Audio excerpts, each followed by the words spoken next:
เขาง่ายขึ้นง่ายลงง่ายขึ้นง่ายลงไหนแต่ว่าย่ำนี่ย่ำน้ำขึ้นแต่ฟังคลองมันถ้าเรากระปะหินนั่นเด้เราก็ไปเอาไปหาหล่อฮักเอาเลยแล้ว เขาเอาลำมันเสียแล้วเขา แป๊บ จะ เดี ได้ ยว เนี่ยกูจะได้ นั่นแหละไปเอาหาหล่ออยู่คลอง ทั้งบ้านมีบ่ เขาปลูกชุดคลองย่ำนี่ย่ำเขาทิ่ม ทั้งบ้านมีบ่ เขาปลูกชุดคลองหญ้านั่น ไปแบบในกระสอบมา ข้าวข้าวไม่ได้ถามเมื่อก่อนการทำยานเขาหากับขอเอามันมี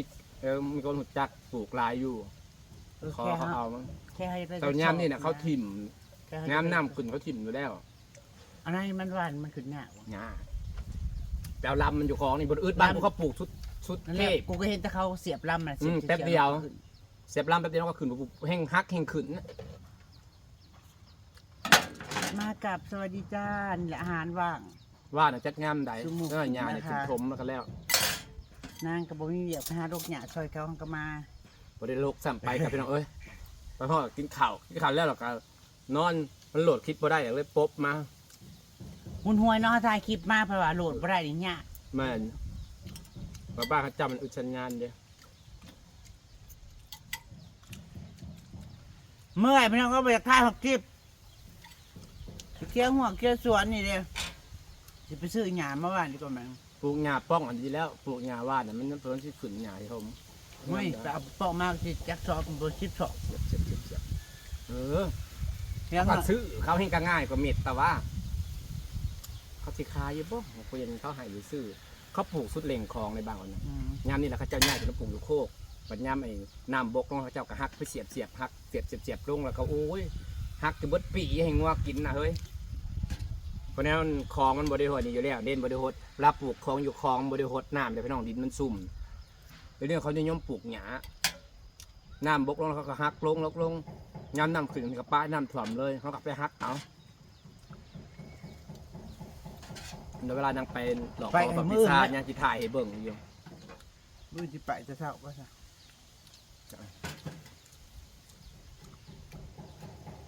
มาหลอกของหลอกหักเอามาเสียบเอามาก็จะขึ้นไวกว่าเนาะแมนเขาก็ปลูกนั่นแหละมันจังพันว่าเขากินไหนสิวานในมันน้ำแน่มันพอเดินกว้างเดินกว้างนะปลูกครึ่งนึงแบบนี้มันใหญ่มาเขาก็หักกระไงออกข้างในบ่ออกกัน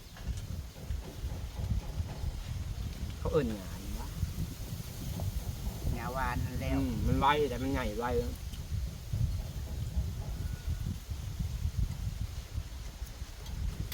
เดี๋ยวแชทไปทำมันคลองสวนก่อน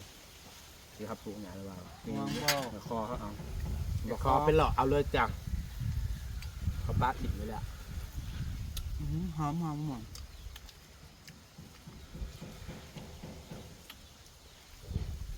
บ่ได้ยังกินแล้วเนาะกับข้าวก็บ่มีเป็นกระอิ่มละกินข้าวมาเตะเฮือนต้องให้บอกกินเป็ดกับกินสาวสำคัญฮักกระอิ่มมันเนาะปิ้งเป็ดบ่สัตว์มันหอดปีต้มเป็ดอบเป็ดมันเห็ดเลือดแปรมันเห็ดยากเลือดแปรมันหลายขั้นตอนพี่น้องเป็นอาหารที่คนเล่าหมัก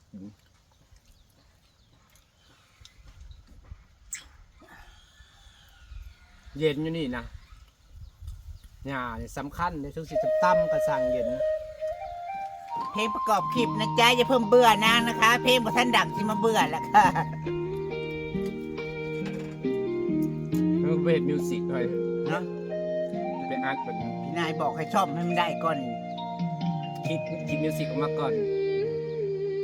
กะที่หุบผ้าหุบของจะออกจากบ้านที่เขาวัดบังเอิญกูนะคะท่านได้ไปวัดทำไปนั่งมอนะเด้ยัง24 มื้อต้องไปเริ่มต้นใหม่ถ่ายมิวสิกแล้วก่อนเป็นแม่แม่ถ่ายมิวสิกแล้วเป็นอาร์ตความหมายของเพลงนี่เด้อ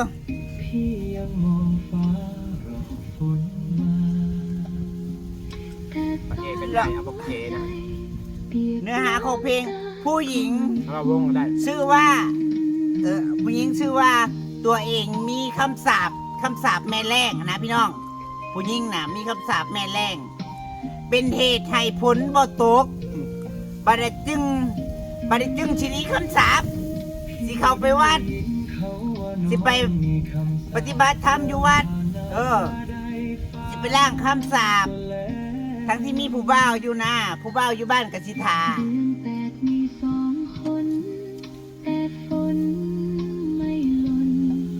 มิวสิกบนอย่างต้องเป็นเพลงคู่ น้องจึงหนีไปอยู่วัด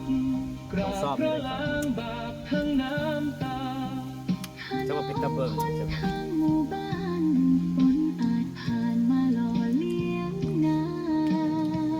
พี่อยากตามน้องไปทุกคราแต่กลัวน้ำตาจะพาใจหนีให้น้องถึงสิอยู่ตรงนี้แลกฝนให้คนหน้าบ้านเราและนี้น้องต้องไปเพื่อให้ฝนไม่คืนมา ถามมันยังแรงอีกสิไปจ้า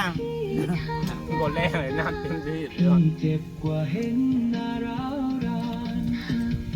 เข่าหน้าบ้านเขาเจ้างามกว่าดอก งามปีงานเลย เขาเจ้าว่าเขาสุดที่สุดแดงพี่น้องงาม เพราะเจ้าลา เขาคุมหยาได้เองคนมันบนนี้แบบมันเป็น ชุบบริวารปะ เลยนอกกรุงเทพหมดเลย บริเฮ็ดพวกนางก็บ่เฮ็ด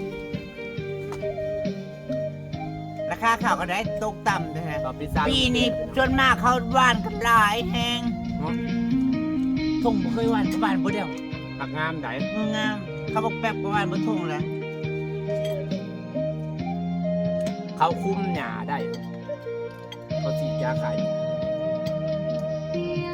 เขาน้ำน้ำกินรถกายมากเลยพี่น้องเอ้ย รู้ว่าน้อง ถ้าเขาจะได้เข่าห้องน้ำเขาหน้าบ้านพี่นี่นะ ฉีดยาแล้วมันปล่อยงัวบ่ได้พี่น้อง จะลาย แต่ลายงัวเป็นอืดเป็นหยังงัวตาดติดเลือด เจ้าลา ก็คือ จากในโรง ไทยอะไรพี่น้องแบบนี้นะเพราะว่าอันนี้ยาขายหยาลายยังลายแล้วคนเห็ดหน้าก็เห็ดเริ่มเห็ดคือไทยแล้ว แต่ก็เขาบ่ได้ใช้เนาะอยากให้นั่นเนาะ ซ้ำหนึ่ง พี่นับเดือ ถ้าน คือไทยแล้วต้องไปไก่ยังก็ต้องไปกินแล้วมันเป็นหน้าก็จ้างรถมาปั่นแล้วก็บ้านสบายหน้าสมุน ผู้ใดออกรถ ไม่ได้เห็นลำบาก ออกรถรุดออกรถนี่ดีเรื่องก็กำลังเริ่ม ได้เงินเนี่ยพวกของรถแท็กเตอร์คิดเตือนว่าก็ได้บกเคิงมันได้เคิงอยู่นอนได้ตื่นหนึ่งนอนปีฮักก็เริ่มไหล คุณแม่มาเก็บไปโจ้มืออื้อวันเนาะใส่ก่อย แซ่บ ใส่ก่อ ซึ่งมี ย เขาโกกว่ะเขาโกกเก่าปะแซ่บมันเป็นคู่ของคู่กันหนึ่งใส่ข้าวโกกไปเนาะใส่หมกพร้าวหนึ่งใส่กอยนั่นเองแซ่บกันทั้งแซ่บทั้งอิ่มกินแล้วก็นอนแบบนี้แต่อะไรไม่จะกินแบบนี้พี่น้องจ้าปลามันใหญ่แต่ถิ่มพักบกลงมันแต่สิกินเลย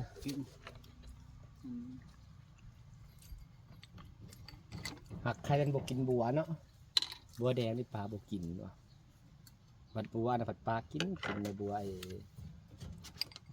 นั่งว่าจะเขาในเมืองเนาะไปหาซื้อน้ำยาเพราะก่อนพอที่โต๊ะมันสิได้ว่านเด้พอโต๊ะมันสิแจกด้วยบัดนี้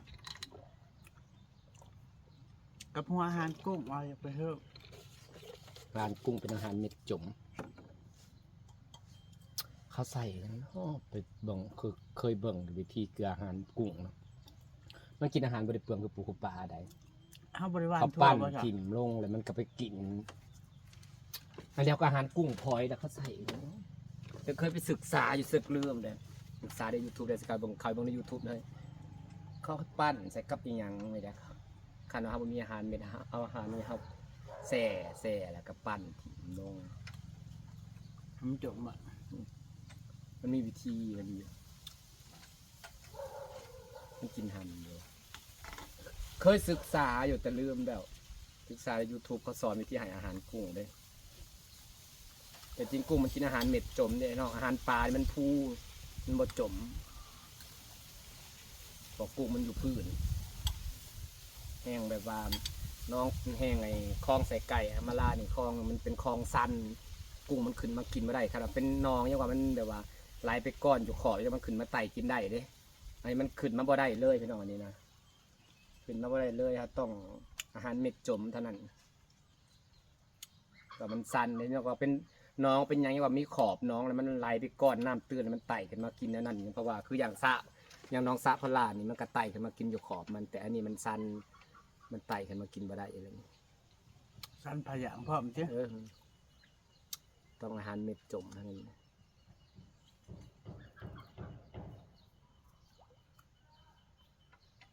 จากถงก็หลายเติบนะ ที่พุ่ม เราขายเป็นถงบ่เราขายเป็นโตถงเท่าไหร่ ทุ่งละร้อย ถงละ100นึงแต่จะโตว่ะ 18 ตัว กับพดถงละ118โต จำเนี่ย ปกติกุ้งมันเป็นกุ้งตัวละ2 บาทที่เขาสั่งแต่เป็นโตนะตัวละ2 บาทใจเนื้อไทยเขาขายนะ ดีก็เขาไปซื้อเองโอ้ย หลายขั้นต ตุ อน ลา เพิ่ ตั้ ม งแต่ เมื่ หม อย ดเลย โอ้ ค่าภาษีค่า ค่า เขา ภา ขึ้น ษี ลง ค่านั่นค่านี่หลายขั้นตอนสุดจากไปครับต้นหมอกต้นไม้ก็ซื้อในบ้านครับนี่แหละได้ต้นใหญ่กว่าอีกมาปลูกแล้วก็ใหญ่ไว้นะ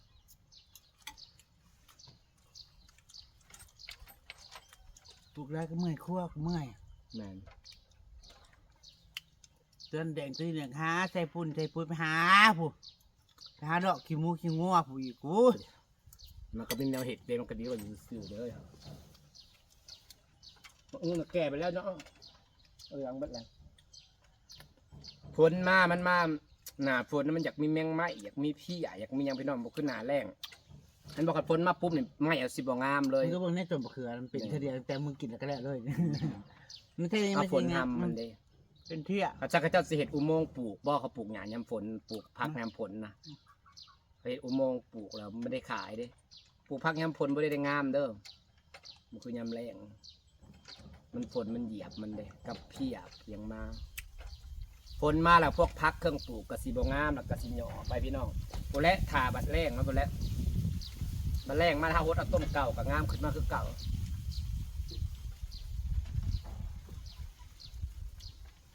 โอ้เย็นอยู่นี่นะ หญ้าเกี่ยวหญ้าให้ลูกใส่โอ้เมื่อยดิ หญ้าอยู่เฮือนฉันงามจะได้ตัดนั่นตัดใส่กระสอบเด้บ่เอาตัดเกี่ยงไปแล้ว เสื้อผ้าเกี่ยวเดิมหมอยก็ได้เปิดสิได้ หญ้าอยู่เฮือนฉันนั่นเอาเครื่องตัดหญ้าตัดแล้วก็เอาใส่กระสอบรวมทั้งสัตว์ตัด คันเป็นเลาะเลี้ยงกับตัวเองผมมีเวลาอยู่ในชวนบัตรคันได้ไปเลี้ยงกันผู้เที่ยงจะได้มา แนวมันละมีบ่อนเลี้ยงเลย น่าเหือเขาดังมากเด้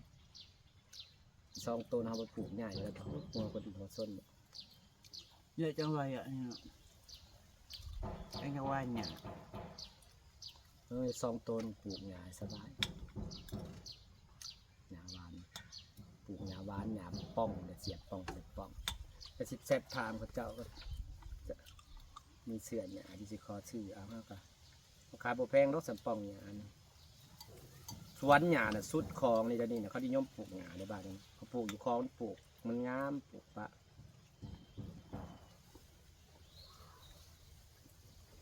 จัดการก็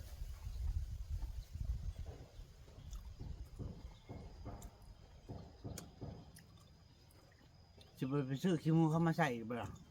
เขาใส่มันก็งามไว้ไปแล้ว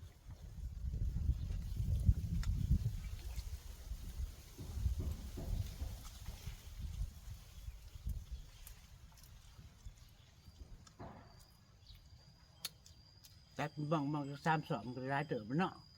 ร้าย 3-4 สอบในกระลายแต่เขาเสียบห่างเติบไปเฮ้ยแต่มันขึ้นนะงาม เพื่อนเป็นก่อนเนาะ วันนี้มันปลูกแล้วเขากันขยายออกอีกหักขยายออกไปเรื่อยๆคันส่วนเขากว้างก็หักขยายออกไปพอเขาปลูกพร้อมกันนะมันอันนี้เด้มันเดี๋ยวมันก็สิแก่ใหญ่ๆมันก็กินตามระยะมันอยู่แล้วไปได้ปลูกก่อนก็ขึ้นก่อนหักแป๊บเดียวตรงได้หญ้านี่นะเขาเสียบแป๊บเดียวมันขึ้นไวก็ยังนี้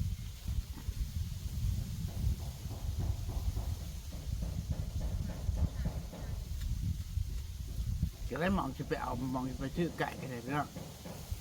ใส่ยังมา จะรถจักรมากกับช่องสอบ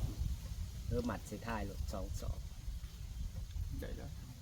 เอาซาเล้งไปอีน้อยเอาซาเล้งน่ะไปเอาซาเล้งอันซาโลเอาสวอนไปถามเขาก่อนว่าได้ ไปห้อง โอ้ว่าขับไปเรื่อยๆเขาวันไปยังแป๊บเดียว เขาว่าเสด็จหรือว่า เขาไปหาก่อยอย่างก่อซาเล้งไปมันก็ขี่รถจักรนี่แหละมันก็บริไกลปานนั่นมันก็ได้แต่ซ้ำเขาขี่รถจักรเร่ง20เร่ง40นี่แหละแป๊บเดียวหนึ่งซาเล้งใส่ได้ตั้ง6 7 8 10สอบเอาซาเล้งน่ะไปถามพระเจ้าก็ไปอยู่ครับสวนหญ้าน่ะมีสุดคลองยามนี้น่ะเขาทิ้งป้าทิ้งว่าน้ำมันขึ้นท่วมเลยข้าเจ้ากระสีขัดย่ำน้ำบัดย่ำน้ำบกเขากระสีบกลงทางนึงเขาก็ทางแล้วก็เสียบทางแล้วก็เสียบลงกับน้ำ เขาปีไม้เนาะยังคน ย้ำแรงย้ำนี่เขาขึ้นมาปลูกอยู่โคกสุดมือนี่อยู่ไซก็ได้ปลูกหญ้าให้งัวให้ควายเพราะว่าเขาอ้อมที่ดินไผ่ที่ดินมันเบิดอะไรพี่น้องบางคนข้าเจ้ากับผมมีที่ดินเลย มันมีหมอหนึ่ง มีบ่อนเลี้ยงพวกมีโคกใหญ่แบบมีดินป่าใหญ่อ้อมเขาปล่อยเขาสวนเขาโลดแต่ว่าพอบ่มีเขาก็ปลูกหญ้า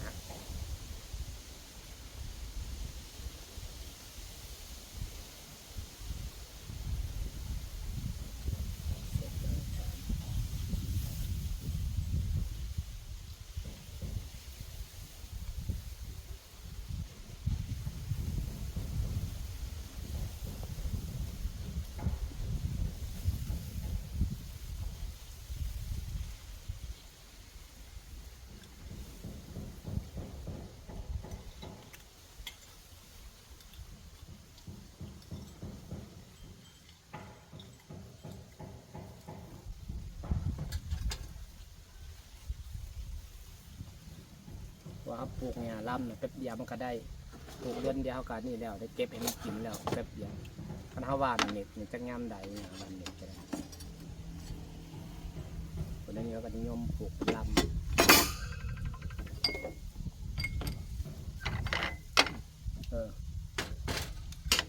คนนี้มีส่วนหญ้าลำใส่ของเนี่ยมันจะลำมันหญ้ามาปลูก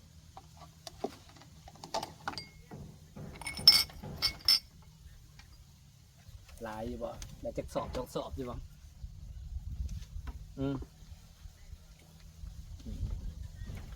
เป็นตาตลาด